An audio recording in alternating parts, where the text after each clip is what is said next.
अस्सलामुअलैकुम। शनासा TV news के साथ मैं हूं कैसर दिलावर जदून।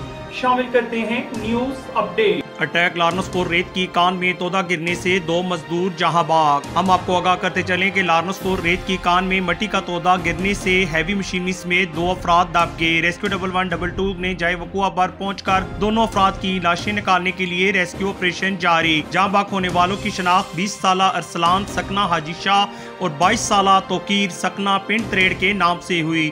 हम आपको आगाह करते चलें कि लार्नसपुर रेत की कान में मट्टी का तोदा गिरने से हैवी मशीनरी समेत 2 अफराद दब के। रेस्क्यू 1122 ने जाए वकुआ पर पहुंचकर दोनों अफराद की लाशें निकालने के लिए रेस्क्यू ऑपरेशन जारी।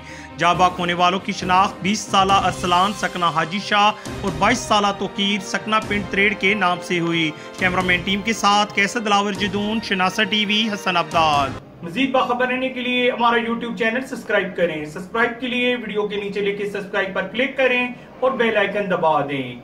शनासा टीवी रखे आपको हर खबर से बाखबर।